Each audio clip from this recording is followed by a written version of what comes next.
لفافہ صحافیوں کے بعد اب پاکستان میں لفافہ سیاستدان بھی منظر عام پر آ چکے ہیں۔ لفافہ صحافیوں کو پیسوں کے ساتھ بڑے بڑے سکینڈلز کی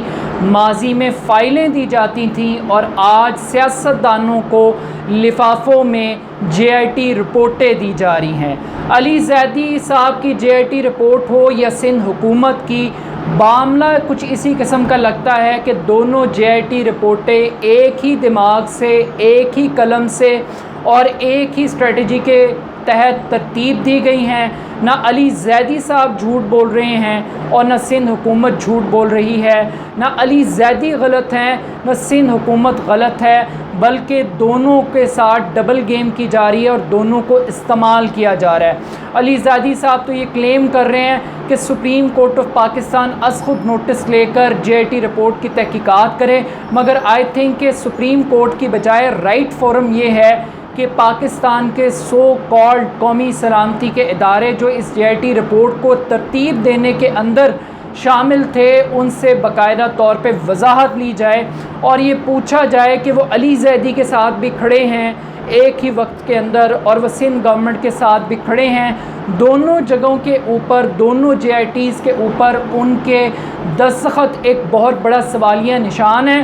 اور وہ ایک کوشچن مارک اٹھا رہے ہیں ان جے آئی ٹیز کی انٹینشنز کے حوالے سے۔ بٹ اس اسٹیپ سے آگے بڑھ کر ایک بہت بڑا نقطہ کہ پاکستان کے اندر پولیٹکس ان کرائم یہ کوئی نیا فنومینا نہیں ہے۔ پاکستان کے اندر کرائم کی سرپرستی، چاہے وہ بھتہ خوری، ٹارگٹ کلنگ، چائنا کٹنگ، بوری بند لاش کی سیاست ہو، وہ سیاسی سرپرستی کے بغیر ممکن نہیں ہے۔ مگر اس پوری جے آئی ٹی کی بحث کے اندر اس کو پبلک کرنے کا مقصد نہ تو یہ تھا کہ کسی کو سزا دلوائی جائے، اور نہ ہی اس کا مقصد یہ تھا کہ حقائق قوم کے سامنے لائے جائیں۔ علی زیدی صاحب کا مقصد یہ تھا کہ پیپلز پارٹی کی قیادت کو گندا کیا جائے، ان کے اوپر کیچڑ اچھالا جائے، اور دوسری جانب پیپلز پارٹی کی قیادت کا مقصد صرف یہ تھا کہ وہ علی زیدی صاحب کو ایکسپوز کریں، نیچا دکھائیں اور ان کو جھوٹا اور غلط ثابت کریں، اور یہ ثابت کریں کہ کس طریقے سے پیپلز پارٹی کے اگینسٹ سازش کی جا رہی ہے۔ تو دونوں رپورٹیں تیار کرنے والے بھی ایک ہیں، لڑانے والے بھی ایک ہیں، اور فیصلہ کرنے والے بھی ایک ہیں، اور دونوں کو متضاد نیریٹو دینے والے بھی وہ سو کالڈ ایک ہی ادارے سے تعلق رکھنے والے لوگ ہیں، مگر وہ اس میوزیکل چیئر کو انجوائے کر رہے ہیں۔ اب ان کا مقصد کیا ہے یہ تو آنے والا وقت ہی بتائے گا۔ مگر ایک اہم سوال یہ ہے اس پوری جے آئی ٹی کے اندر جس کو نگلیکٹ کیا جا رہا ہے، وہ یہ ہے کہ آخر ایک شریف آدمی، ایک پڑھا لکھا نوجوان عزیر بلوچ گینگسٹر کیوں بنا؟ کیوں ایک نوجوان اسلحہ اٹھانے پر مجبور ہوا؟ کیوں عزیر بلوچ نے 198 افراد کو قتل کیا؟ کیوں اس کو گینگسٹر بننا پڑا؟ اور تو اس کا ایک بڑا سادہ سمپل جواب یہ ہے کہ عزیر بلوچ اپنے باپ کے قتل کا بدلہ لینے کے لیے گینگسٹر بنا، اور اس کو یہ پتہ تھا کہ اس ملک کی پولیس بکاؤ ہے، اس ملک کی عدالتیں بکاؤ ہیں، اس ملک کی پولیس قاتلوں کا تحفظ کرتی ہے، اس ملک کی عدالتیں قاتلوں کو، ڈاکوؤں، چوروں، لٹیروں کو تحفظ دینے کے لیے، این آر اوز دینے کے لیے موجود ہیں، لیکن کوئی اس کو انصاف نہیں دے گا۔ تو اس نے اپنی عدالت لگانے کا فیصلہ کیا، اس نے اپنی طاقت کے بلبوتے پر اس جنگ کو لڑنے کا فیصلہ کیا، اور یہ وہ نتیجہ تھا کہ وہ عزیر بلوچ جو سیاست کے اوپر یقین رکھتا تھا، جمہوریت پہ یقین رکھتا تھا، جس نے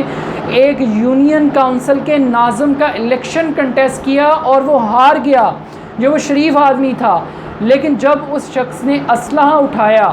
تو وہی عزیر بلوچ تھا جو لوگوں کو لیاری سے ایم این اے اور ایم پی اے بنانے کے فیصلے کر رہا تھا،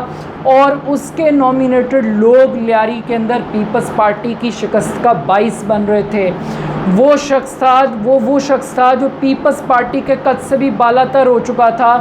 اب کوئی یہ کہے کہ آصف علی زرداری سرپرستی نہیں کر رہے تھے، فلیال تالپور نہیں کر رہے تھے، یا عبدالقادر پٹیل نہیں کر رہے تھے، یا شرجیل میمن کا کوئی تعلق نہیں تھا، تو آئی تھنک کہ وہ اپنے آپ کو دھوکہ دے رہا ہے۔ مگر اگر تعلق تھا بھی تو کیا آپ پیپلز پارٹی کی قیادت کو سزا دے دیں گے؟ تو اس کا جواب ہے نہیں، ان کو NROs تو مل سکتے ہیں لیکن سزائیں نہیں مل سکتی، پھانسیاں نہیں مل سکتی۔ پھانسیاں ملنے کے لیے جن کی جان اس ملک میں قیمتی ہے ان کو جپھا ڈالنا زیادہ امپورٹنٹ ہے۔ یہ جو بیچارے مارے گئے یہ تو گاجر مولی تھے لوگ جن کو استعمال کر کے یہ قتل کروائے گئے۔ خیر، اس سے ہٹ کے جو پیپلز پارٹی لیاری کے ساتھ جو پیپلز پارٹی کا تعلق ہے وہ بھی بڑا انٹرسٹنگ ہے۔ اس پورے واقعے کے اندر جہاں پہ لیاری کا تعارف لیاری گینگ کے ساتھ کروایا جا رہا ہے، وہیں لیاری کا ایک مثبت تعارف بھی تھا جو کہیں کھو گیا ہے، کہیں گم ہو گیا ہے۔ اس عزیر بلوچ کی گینگسٹر کی ہسٹری کو ڈسکس کرتے ہوئے اور اس کی وارداتوں کو ڈسکس کرتے ہوئے، لیاری وہ علاقہ ہے جو پیپلز پارٹی کا گڑھ تھا، جہاں 1970 میں پیپلز پارٹی کے ٹکٹ کے اوپر نبیل گبول کے چچا پہلی مرتبہ MNA الیکٹ ہوئے تھے۔ یہ وہ لیاری ہے جہاں پہ 1988 میں پہلی مرتبہ بے نظیر بھٹو نے قومی اسمبلی کا الیکشن جیتا تھا، اور پھر یہ وہی لیاری ہے جہاں سے نبیل گبول صاحب 2 مرتبہ پیپلز پارٹی کے ٹکٹ پہ MNA بنے، اور پھر زوال کی داستان یہ بھی ہے کہ یہ وہی لیاری ہے جہاں 2018 میں بلاول بھٹو زرداری کو بدترین شکست ہوئی تھی۔ تو پولیٹیکلی بھی یہ ایریا بہت زیادہ ساؤنڈ ہے۔ 15 لاکھ سے زائد اس کی آبادی ہے، 9 لاکھ کے قریب، تقریباً 9 سے 5 لاکھ کے قریب اس کے ووٹرز یہاں پہ موجود ہیں، اور بڑی تعداد کے اندر بلوچ ووٹرز یہاں پہ موجود ہیں۔ اب اس کے علاوہ لیاری کا ایک اور تعارف یہ ہے کہ وہ علاقہ جہاں پہ سپورٹس کھیلی جاتی تھیں،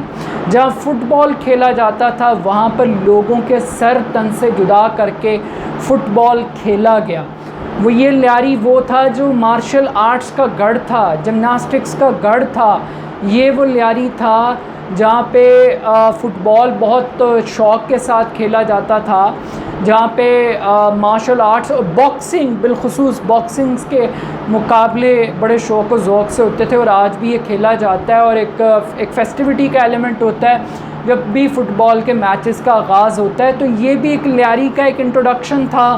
جو بدقسمتی سے وہ لیاری سیاستدانوں کی کرپشن کی وجہ سے، ان کی کرمنل ایکٹیویٹیز کی وجہ سے نہ صرف کراچی کا امن تباہ کر گیا بلکہ لیاری کی تاریخ اور لیاری کا مستقبل اور اس کا چہرہ بھی مسخ کر گیا۔ آج عزیر بلوچ نشان عبرت نہیں ہے لوگوں کے لیے لیاری کے اندر، وہ بلوچ نوجوانوں کے لیے بدقسمتی کے ساتھ ایک ہیرو کے طور پہ موجود ہے،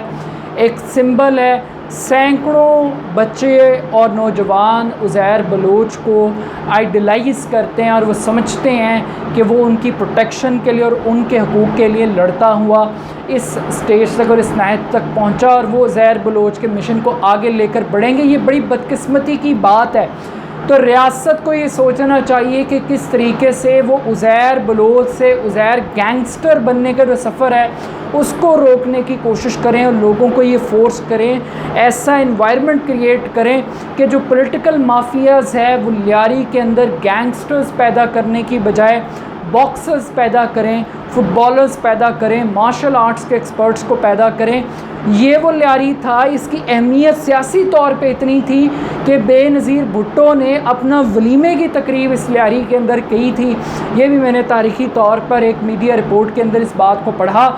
تو یہ لیاری کے لوگ تھے، اور یہ لیاری تھا جس کو ہم نے ایک گینگسٹرز کے حوالے کر دی ہے۔ تو اس GIT رپورٹ سے تو کچھ نہیں نکلنا، اور سپریم کورٹ سے پوسٹ مارٹم کروانے کی بجائے ایک عام آدمی کو یہ انڈرسٹینڈ کرنا چاہیے کہ GIT رپورٹ کوئی ایویڈنس نہیں ہوتا، یہ ایک تحقیقاتی رپورٹ ضرور ہے، مگر سپریم کورٹ یا کوئی بھی عدالت اس رپورٹ کو مسترد کر سکتی ہے، نئی GIT بنانے کا حکم صادر کر سکتی ہے، اور اس کی بنیاد پہ اگر کوئی یہ سمجھ رہا ہے کہ کسی کو پھانسی ہو جائے گی، کسی کو سزا ہو جائے گی، تو ایسا کوئی چکر نہیں ہے۔ یہ صرف ایک رپورٹ ہے، صرف پولیٹیکل مسئلے کی حد تک، اس سے بڑھ کے کچھ نہیں ہے۔ لیکن اس کے ساتھ ساتھ سپریم کورٹ اپنے فیصلے کے اندر کراچی بدامنی کیس کے اندر بڑی ڈیٹیل کے ساتھ یہ بات کہہ چکی ہے کہ 6 بڑی سیاسی جماعتیں کراچی کے اندر ملیٹنٹ ونگز رکھتی ہیں، جو کہ بھتہ خوری، ٹارگٹ کلنگ، بوری بند لاش، چائنا کٹنگ کے اندر انوالو ہیں، تو اس سے بڑھ کے یہ جے آئی ٹی رپورٹ تو اس رپورٹ کے آگے کچھ بھی نہیں ہے۔ لیکن آئی تھنک کہ اگر کسی کو جواب دینا چاہیے تو وہ لوگ جو ڈبل گیم کر رہے ہیں، جو سندھ حکومت کی بیک پہ بھی کھڑے ہیں، سندھ حکومت کی جے آئی ٹی رپورٹ کو بھی سچا ثابت کر رہے ہیں، اور وہ لوگ جو لفافہ صحافیوں کے بعد اب لفافہ وزیروں کو خریدنے کی کوشش کر رہے ہیں، یہ اس قسم کے جے آئی ٹی کے لفافے پہنچا رہے ہیں ان کا ریٹ بڑھانے کے لیے، آئی تھنک کہ ان کو ڈبل گیم کرنے کی بجائے خود وضاحت کرنی چاہیے کہ ایکچوئل اس پورے ڈرامے میں سے وہ کیا چاہتے ہیں، اور انہوں نے کیوں دونوں جے آئی ٹیز کے اوپر دستخط کر کے دونوں کو مشکوک بنا دیا، اور تیسری جے آئی ٹی بھی میدان میں اتار دی جس پہ کسی کے دستخط نہیں تھے۔ تو اگر کوئی اس پورے ڈرامے میں اکاؤنٹیبل ہے تو وہ سو کالڈ قومی سلامتی کے ادارے ہیں جو اس پورے گیم کے اندر لوگوں کو لڑا رہے ہیں اور پارٹی کو انجوائے کر رہے ہیں۔ تو اکاؤنٹیبلٹی اور شفافیت کا جواب انہی سے مانگنا چاہیے۔ لیکن عزیر بلوچ سے عزیر گینگسٹر تک کی کہانی، اس کے اوپر ہمیں غور کرنا چاہیے بطور ایک معاشرہ۔